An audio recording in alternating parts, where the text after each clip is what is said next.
Praise the lord. దేవుడు మనల్ని ప్రేమించి మనకు మరొక దినాన్ని అనుగ్రహిస్తూ వచ్చారు. అందుని బట్టి దేవునికి స్తోత్రం. ఉదయకాలము దేవుని వాగ్దానం. ఇర్మియా గ్రంథం 31వ అధ్యాయము 16-17 వచనాలు. కన్నీళ్లు విడిచుట మానుము, నీకు మేలు కలుగును. సో దేవుడు మనల్ని ప్రేమించి దినమంతటి కొరకే శ్రేష్టమైన వాగ్దానాన్ని మనకు అనుగ్రహిస్తూ వచ్చారు. కన్నీళ్లు విడిచుట మానుము, నీకు మేలు కలుగును. ఉదయకాలం దేవుడు కన్నీళ్లు విడిచుట మానుము, నీకు మేలు కలుగును అని సెలవిస్తూ ఉన్నాడు కదా. మనకున్న పరిస్థితులను బట్టి, రకరకాల పరిస్థితులను బట్టి మనం ఏడుస్తూ ఉంటాం. సో ఉదయకాలం దేవుడు జ్ఞాపకం చేస్తున్నాడు, ఏడవక ఊరుకొనుము, కన్నీళ్లు విడిచుట మానము. యెహోవా ఈ ఆజ్ఞ ఇచ్చుచున్నాడు. అంటే దేవుడే మనకి ఆజ్ఞ ఇచ్చుచున్నాడు. ఏడవక ఊరుకొనుము, కన్నీళ్లు విడిచుట మానము, నీ క్రియ సఫలమైనదని. అంటే రాబో కాలం నందు నీకు మేలు కలుగుతుందని దేవుడు వాగ్దానం చేస్తున్నాడు అనమాట. సో ఇక్కడ ఎఫ్రాయిం కూడా తన జీవితం గురించి ఇక్కడ మాట్లాడుతూ వచ్చాడు అనమాట. అంటే నీవు నా మనస్సును త్రిప్పినెడల నేను తిరుగుదును అని ఎఫ్రాయిము అంగలార్చుచుండగా నేను ఇప్పుడే వినుచున్నాను.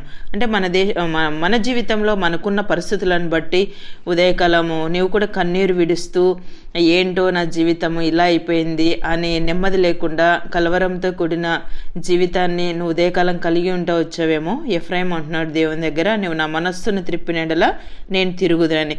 సో ఎప్పుడైతే మనము దేవుని వైపు తిరుగుతామో దేవుడు మనకి, అంటే మన విషయంలో దేవుడు గొప్ప అనుగ్రహం చూపేటువంటి దేవుడు అనమాట. ఇంకా దేవుడు ఎఫ్రాయిం విషయంలో కూడా ఎలాంటి ప్రేమ కలిగి ఉన్నాడంటే, ఎఫ్రాయిము నాకు ఇష్టమైన కుమారుడ, నాకు ముద్దు బిడ్డ, నేను అతనికి విరోధంగా మాట్లాడినప్పుడెల్లా అతని జ్ఞాపకం నన్ను విడవకున్నది. అతని గూర్చి నా కడుపులో చాలా వేదనగా ఉన్నది. తప్పక నేను అతని కరుణింతును. ఇదే యెహోవాకు.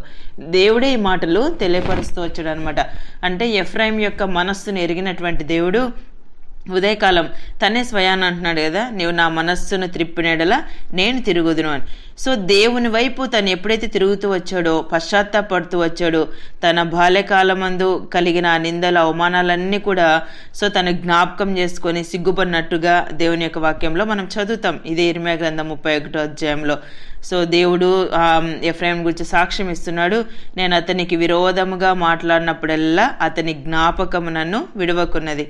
అంటే దేవుడే అంత అనుగ్రహము, అంత దయ, అంత కనికరం ఎఫ్రాయిం పట్ల కలిగి ఉంటూ వచ్చినప్పుడు ఉదయకాలం తన స్వంత రక్తం చేత మనల్ని కడిగి తన స్వకీయ సాంపాద్యంగా చేసుకొని తన స్వంత కుమార్తెలుగా స్వీకరించినటువంటి దేవుడు, మన పరలోకపు తండ్రి, మన విషయంలో కూడా అంతే ప్రేమను, అంతే బాధ్యతను, అంతే పట్టింపును కలిగి ఉన్నాడు. అందుకే ఉదయకాలం నీకున్న పరిస్థితులను బట్టి అయ్యో ఎవరు నన్ను చూడట్లేదని అనుకుంటున్నావేమో, నిన్ను సృజించినటువంటి దేవుడు సో నీ విషయంలో అంతే బాధ్యత కలిగి ఉన్నాడు. అందుకే ఉదయకాలం దేవుడు జ్ఞాపకం చేస్తున్నాడు, కన్నీళ్లు విడిచుట మానము, నీకు మేలు కలుగును.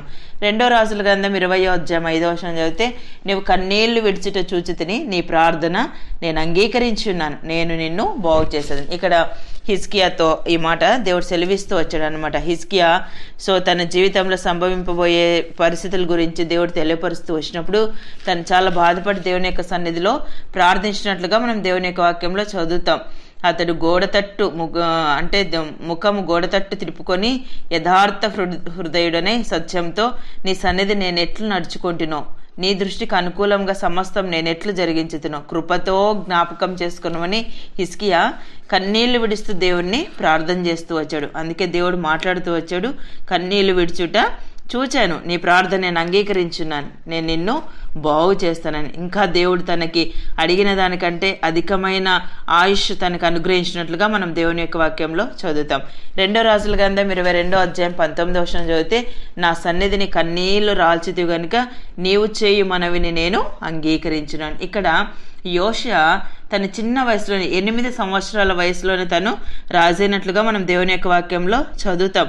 అంటే తను కుడికి గాని ఎడమకు గాని తిరగక దావీదు చూపిన ప్రవర్తనకు సరిగా తను ప్రవర్తిస్తూ వచ్చాడు.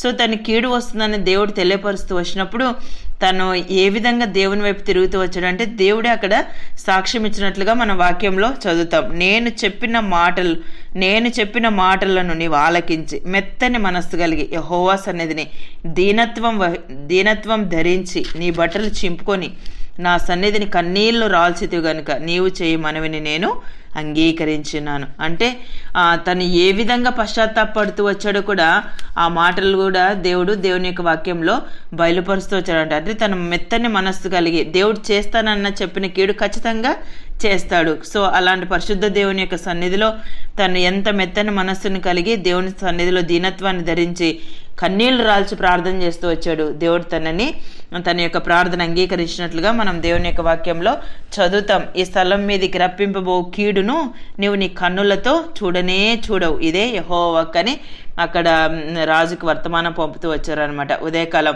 సో యోషియా జీవితంలో మేలు చేసినటువంటి దేవుడు, హిజ్కియా జీవితంలో మేలు చేసినటువంటి దేవుడు, ఎఫ్రాయిం జీవితంలో మేలు చేసినటువంటి దేవుడు ఉదయకాలం మన జీవితంలో మేలు చేయలేడా? దేవుడు ఖచ్చితంగా ఆయన చేయగలడు. సో మన పితరులు దేవుని యొక్క సన్నిధిలో ఏ విధంగా మెత్తని మనస్సు కలిగి దీనత్వాన్ని ధరించి దేవుని వైపు వాళ్ళు చూడగలుగుతూ వచ్చారో ఉదయకాలం మనం కూడా మనకున్న పరిస్థితులన్నింటిని బట్టి ఎవరో మనుషుల దగ్గరికి వెళ్ళి మన బాధను వెళ్ళబుచ్చుకోవడం కాదు, కానీ మన బాధ చూచేటువంటి దేవుని దగ్గర, మన యొక్క విన్నపాలు వినేటువంటి దేవుని దగ్గర, సో మన యొక్క పరిస్థితి అంతా చూచేటువంటి దేవుని దగ్గర మనము మన యొక్క బాధలను చెప్పుకున్నట్లయితే దేవుడు సమస్తమైన పరిస్థితులన్నింటిలో మనం తప్పించి మన కన్నీళ్లు అంటే తుడిచేసేటువంటి దేవుడు. అవి అంటే తన యొక్క కవలిలో ఆయన భద్రం చేసుకున్నటువంటి దేవుడు అంట. అంత గొప్ప దేవుని మనం కలిగి ఉన్నాం ఉదయకాలం.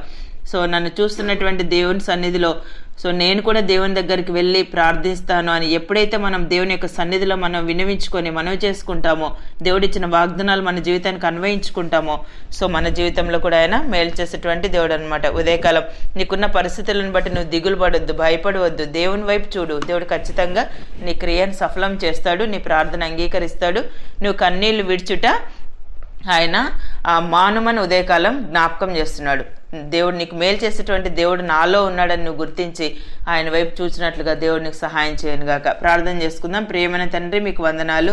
యేసయ్య, మమ్మల్ని ప్రేమించి మాకు అనుగ్రహించిన ఈ శ్రేష్టమైన వాగ్దానాన్ని బట్టి స్తుతిస్తున్నాను ప్రభువా. కన్నీళ్లు విడిచుట మానము, నీకు మేలు కలుగునని సెలవిచ్చారు. ఉదయకాలం నిత్య జీవపు మాటలు వింటున్న మీ ప్రజలందరినీ కూడా జ్ఞాపకం చేసుకునండి. వారి యొక్క పరిస్థితులన్నీ మీరు చూస్తున్నారు.